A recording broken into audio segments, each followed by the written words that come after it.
कभी बृहत पंजाब या कहें तो ग्रेट पंजाब का हिस्सा रहा हरियाणा भले ही आकार में छोटा हो, लेकिन यहाँ की राजनीति काफी बड़ी और दिलचस्प भी है। वैसे भी हरियाणा का जिक्र होते ही जहन में सबसे पहले ताऊ की तस्वीरें आंखों में तैरने लगती हैं, या यूं कहें कि जाट बिना हरियाणा की कोई ठाट नहीं, और हरियाणा न हो तो जाटों की भी ठाट सूनी सूनी सी। बस ये समझ लीजिए कि हरियाणा जाटों की राजधानी और जाट इस राजनीति के किंग तो कभी किंग मेकर हैं। यानी हरियाणा की राजनीति में जाट को नजरअंदाज करना नामुमकिन है। लेकिन पिछले 10 साल से लगातार हरियाणा में कोई जाट चेहरा, चाहे वो किसी भी पार्टी का हो, मुख्यमंत्री नहीं हो पाया। ये अपने आप में एक रिकॉर्ड है। नहीं तो 1 नवंबर 1966 को अस्तित्व में आने के बाद से हरियाणा में अब से पहले ऐसा कभी नहीं हुआ कि कोई कार्यकाल बिना जाट मुख्यमंत्री के इतना लंबा चल पाया हो, और इसकी वजह जाट बनाम गैर जाट की लड़ाई। वैसे भी हरियाणा में जाटों को लेकर यह कहावत बहुत मशहूर है और कई बार सटीक भी बैठती है। जाट जाट का दुश्मन, जाते जाट मंत्री की 36 कौम दुश्मन, या फिर जाट जाट को मारता है यही है भारी खोट, ये सारे मिल जावें तो इनका अजय कोट। तो चलिए हम आपको हरियाणा की जाट राजनीति के उस अहम पहलू और परिवार के बारे में बताते हैं जिसकी हरियाणा ही नहीं देश की राजनीति में तूती बोलती थी। इस परिवार की राजनीति भले ही कांग्रेस से शुरू हुई हो, लेकिन समय आने पर इस परिवार ने कांग्रेस के समानांतर अकेले अपने दम पर अलग राजनीति खड़ी की और सालों साल राज किया। लेकिन हरियाणा के सबसे मजबूत जाट परिवार की राजनीति आज वाकई हाशिए पर है, और इस हश्र का श्रेय भी वैसे इसी परिवार को ही जाता है। जी हाँ, हरियाणा के तीनों लालों बंसीलाल, भजनलाल के अलावा एक और लाल यानी देवीलाल और उनका परिवार। नमस्कार, मैं राजकिशोर। हम हरियाणा की उस धरती से अपना जो दंगल शुरू किया था हरियाणा का, वो थी सिरसा, जहां से इस परिवार का हम जिक्र कर रहे हैं। इस परिवार ने पहले पंजाब और फिर हरियाणा से लेकर देश की राजनीति को नया आयाम दिया। आजादी से पहले 1914 में जन्मे चौधरी देवीलाल का हरियाणा ही नहीं, देश की राजनीति का वो चेहरा है जिसे कभी भुलाया नहीं जा सकता, क्योंकि यही वो शख्स हैं जिन्होंने अपनी जिद की खातिर या अपने जो उसूल थे उसकी खातिर प्रधानमंत्री का पद ठुकरा दिया था। लेकिन आज उनके ही परिवार में पद को लेकर इतनी हाय तौबा मची है कि पूरा परिवार कई खेमों में बंट चुका है, और इसी तरह बटे रहे तो प्रदेश कहीं इनकी राजनीति को ही ना भुला दे। आगे इसी पर चर्चा करेंगे, लेकिन पहले चौधरी देवीलाल के परिवार और उनकी राजनीति को समझ लेते हैं। दरअसल चौधरी देवीलाल का परिवार राजस्थान के बीकानेर से सिरसा आया था। देवीलाल के पिता लेखराम सिरसा जिले में चौटाला गांव के जाट थे। कहते हैं कि तब उनके पास 2000 बीघा से भी ज्यादा जमीन थी। तब चौधरी देवीलाल एक राजनीतिक परिवार से आते थे, क्योंकि देवीलाल के राजनीति में आने से पहले ही उनके बड़े भाई साहिब राम सिहाग आजादी से पहले ही कांग्रेस के विधायक बन चुके थे, और चौधरी देवीलाल ने खुद को पहले किसान नेता के तौर पर स्थापित किया और फिर पहली बार 1952 में विधायक बने। तब हरियाणा पंजाब राज्य का हिस्सा हुआ करता था। 1956 में चौधरी देवीलाल पंजाब कांग्रेस के अध्यक्ष भी चुने गए, और 1966 में जब हरियाणा अलग राज्य बना तो देवीलाल की उसमें अहम भूमिका थी। तब पंडित भगवत दयाल शर्मा हरियाणा के पहले मुख्यमंत्री बने, और कुल मिलाकर वो 6 महीने भी मुख्यमंत्री नहीं रह पाए। पहले विधानसभा चुनाव के बाद पंडित भगवत दयाल शर्मा सिर्फ 13 दिन मुख्यमंत्री रहे, और फिर यादव जाति के राव बीरेंद्र सिंह की लॉटरी लग गई। 1967 में वे मुख्यमंत्री तो बन गए, लेकिन उनके समय में इस कदर दल बदल हुआ कि राजनीति में यहीं से आया राम गया राम की कहावत मशहूर हो गई। राव बीरेंद्र सिंह 8 महीने भी मुख्यमंत्री नहीं रह पाए, और नए राज्य में राष्ट्रपति शासन लगाना पड़ा। लेकिन यही वो दौर रहा जहां से हरियाणा में जाट राजनीति ने करवट ली, और फिर जाटों ने पीछे मुड़कर नहीं देखा। कभी वो सामने से किंग बने तो कभी पर्दे के पीछे से किंग मेकर, और बेशक इसमें देवीलाल और उनके परिवार की अहम भूमिका रही है। हालांकि 1968 में जब हरियाणा में जाट मुख्यमंत्री बनने की बारी आई तो हरियाणा के एक और लाल कहे जाने वाले जाट नेता बंसीलाल ने बाजी मार ली। इस दौरान बंसीलाल और देवीलाल के मतभेद इतने बढ़ गए कि 1968 के मध्यावधि चुनाव में कांग्रेस ने देवीलाल को टिकट ही नहीं दिया। अब राजनीति के ताव बन चुके चौधरी देवीलाल के लिए बड़ा झटका था, और फिर धीरे धीरे कांग्रेस उनका मोह भंग हुआ और आखिरकार 1971 के बाद उन्होंने कांग्रेस छोड़ दी। वैसे देवीलाल की ठसक के किस्से भी लोग खूब ठसक के साथ ही सुनाते हैं। कहते हैं कि कांग्रेस छोड़ने के बाद 1972 में देवीलाल तब भजनलाल और बंसीलाल दोनों से इस कदर नाराज हुए कि उन्होंने हरियाणा विधानसभा चुनाव में आदमपुर और तोशाम दोनों ही सीटों से निर्दलीय पर्चा भर दिया और दोनों सीटों पर चुनाव हार गए।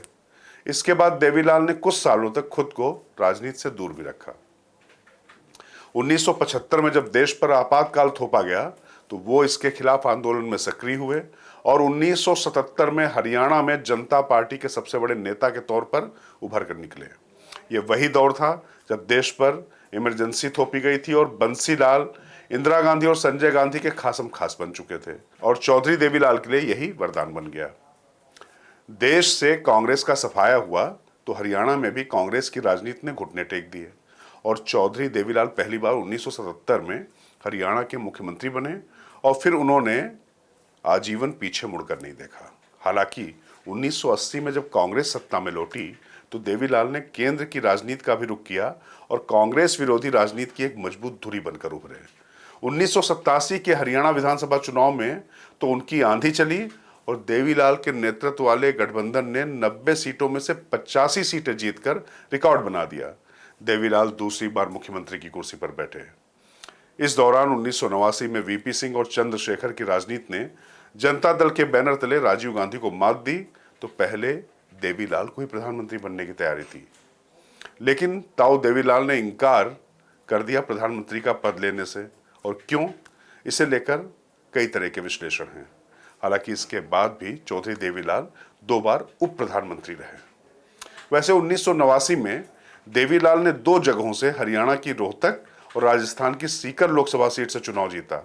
सीकर में उन्होंने बलराम जाखड़ जैसे दिग्गज को हराया था, इसलिए देवीलाल ने रोहतक सीट छोड़ दी। लेकिन इसका उन्हें नुकसान हुआ। हरियाणा के लोग काफी इमोशनल होते हैं। फिर वो कभी देवीलाल रोहतक से चुनाव जीत नहीं पाए। उन्हें हर बार भूपिंदर सिंह हुड्डा ने ही मात दी, या कहे कि देवीलाल की एक गलती ने भूपेंद्र सिंह हुड्डा को रोहतक का हीरो बना दिया और बाद में जाटों का यह नया हीरो देवीलाल की सियासी विरासत को भी निगल गया। 1991 के बाद चौधरी देवीलाल धीरे धीरे राजनीतिक बियाबान में चले गए। हालांकि इस बीच चौधरी देवीलाल अपने परिवार को राजनीति में बढ़ाने से पीछे नहीं रहे। देवीलाल के 4 में से 3 बेटे प्रताप सिंह, रणजीत सिंह और ओम प्रकाश चौटाला राजनीति में सक्रिय रहे। 1996 में इंडियन नेशनल लोक दल की स्थापना के बाद हरियाणा की राजनीति में देवीलाल के परिवार की तूती बोलने लगी और ये पार्टी जैसे उनके परिवार की ही पार्टी बन गई थी। लेकिन देवीलाल ने अपनी सियासी विरासत बेटे ओम प्रकाश चौटाला को सौंपी। हालांकि कभी रणजीत सिंह चौटाला को देवीलाल का असली सियासी उत्तराधिकारी माना जाता था। बाद में उन्होंने परिवार से अलग लाइन पकड़ी और फिर कांग्रेस में शामिल हुए और 2019 में उन्होंने निर्दलीय चुनाव लड़ा और जीत हासिल की और तत्कालीन मनोहर लाल खट्टर सरकार को समर्थन देकर मंत्री पद भी हासिल किया। लेकिन अगर बात राजनीति में कामयाबी की करें तो देवीलाल के बेटे ओम प्रकाश चौटाला भले ही 4 बार हरियाणा के मुख्यमंत्री रहे, लेकिन उनका राजनीति जीवन सुर्खियों और विवादों से भरा रहा। या कहें तो उन्होंने देवीलाल जैसे राजनीतिक का नाम बदनाम ज्यादा ही किया।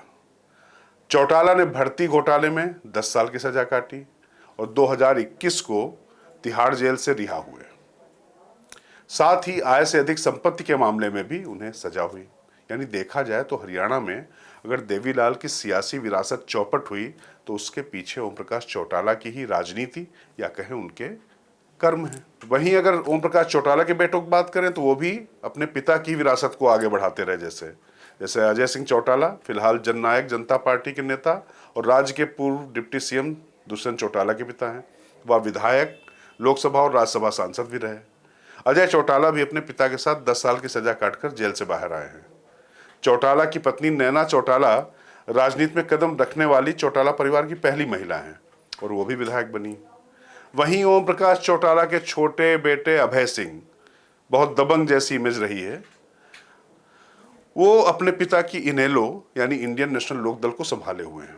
वो भी कई बार विधायक रहे हैं। वैसे दोनों भाइयों अभय और अजय चौटाला को खेलों से काफ़ी लगाव है। हरियाणा तो खेल की ज़मीन ही है, आप जानते हैं, खेल खिलाड़ियों की ज़मीन। दोनों तमाम खेल एसोसिएशन से जुड़े हुए हैं। कभी महिलाओं को राजनीति से दूर रखने वाले चौटाला परिवार की कई महिलाएं अब राजनीति में सक्रिय हैं। अभय चौटाला की पत्नी कांता चौटाला भी राजनीति में आ चुकी हैं, जबकि अभय चौटाला के बेटे कर्ण चौटाला अभी पंचायत और जिला परिषद की राजनीति के सीमित हैं। वहीं कर्ण के भाई अर्जुन चौटाला भी पार्टी संगठन में सक्रिय हैं। हालांकि इस बार रानिया सीट से चुनाव लड़ना इनका तय माना जा रहा है इनेलो से, लेकिन फिर भी इनेलो की राजनीति मतलब अपने अवसान पर है, साफ साफ दिखाई पड़ रही है। लेकिन इन सबके बीच अजय चौटाला के बड़े बेटे ओम प्रकाश चौटाला के पोते दुष्यंत चौटाला फिलहाल खुद को अपने परिवार की सियासी विरासत को स्थापित करते हुए दिखाई पड़ रहे थे। 2014 में उन्होंने हिसार लोकसभा सीट से चुनाव लड़ा और पीएम मोदी की लहर के बावजूद सबसे कम उम्र के सांसद बने। 2018 में इनेलो से अलग होकर उन्होंने जेजेपी पार्टी बनाई और 2019 में बीजेपी गठबंधन सरकार में किंग मेकर बने और सिर्फ 31 साल की उम्र में हरियाणा के डिप्टी सीएम भी बन गए। वैसे बता दूं, राजनीतिक तौर पर ये ऐसी दुष्यंत चौटाला की गलती थी जिसका नतीजा अब उनको भुगतना पड़ रहा है। वैसे तब क्या हुआ कि सरकार से समर्थन उन्होंने वापस लिया और 2024 में हरियाणा विधानसभा चुनाव के मद्देनजर उत्तर प्रदेश में दलितों के बीच एक नए नेता के तौर पे उभरे चंद्रशेखर आजाद की पार्टी आजाद समाज पार्टी से गठबंधन किया है। तो मतलब उनकी नजर जाट और दलित वोटों पे है। जैसे ओम प्रकाश चौटाला बीएसपी से समझौता करते थे, वही करने की कोशिश उन्होंने की है। और उनके भाई दिग्विजय चौटाला भी राजनीति में सक्रिय है और 2024 के विधानसभा चुनाव में वो भी मैदान में उतरेंगे, ये तय माना जा रहा है। लेकिन ये परिवार भी, मैंने कहा कि पूरी तरीके से हाशिए पे जाता दिखाई पड़ रहा है। वैसे भी 2005 में कांग्रेस में भूपेंद्र सिंह हुड्डा के पहली बार सीएम बनने और फिर 2014 तक सीएम बने रहने के दौरान हरियाणा की राजनीति में चौटाला परिवार अप्रासंगिक होने लगा। तो कोशिश तो बहुत कर रहा है चौटाला परिवार, लेकिन 2018 में जब से इस परिवार में फूट पड़ी और 2019 के विधानसभा चुनाव में जेजेपी बनाकर दुष्यंत चौटाला ने 10 सीटें जीती, तो माना गया कि एक बार फिर से चौटाला परिवार की सियासी विरासत आगे बढ़ेगी।